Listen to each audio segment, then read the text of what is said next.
If you're trying to create the PlayStation Network account and you end up receiving this error message, which says an error code, which is WS-119699-5, with an error message which says something went wrong. And this occurs on the PS5. So if you're getting this on PS5 or PS4, then I will guide you on how to fix these problems. Follow this tutorial very carefully.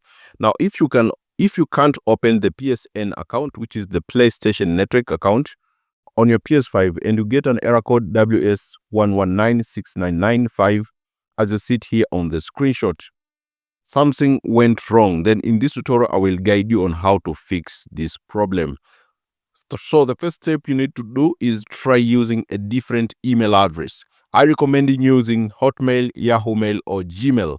Avoid using Yandex or Proton Mail accounts, as they have been known to having a lot of issues. So try using a different email address.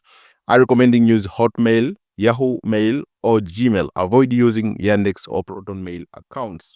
Also, you can try creating the PSN account from a phone or PC. So try creating the PlayStation Network account from your PC or phone. So you can just go to the PlayStation website and click here, sign in on the PC or your mobile phone, and then try to create an account from there. You can also follow the following steps.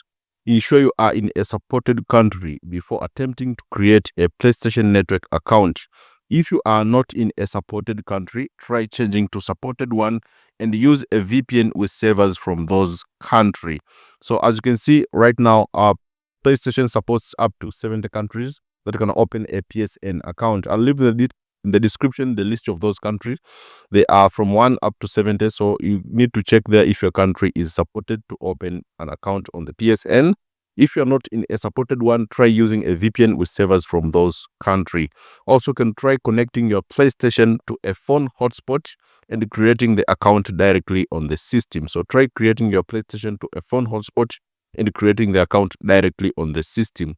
If it all fails, then wait 24 hours and try again later. The servers might be down or undergoing maintenance or experiencing high traffic with many people in a queue trying to create accounts. So if it all fails, then wait 24 hours and try again later, since servers may be down or under maintenance, or they are experiencing high traffic with many people in a queue trying to create accounts.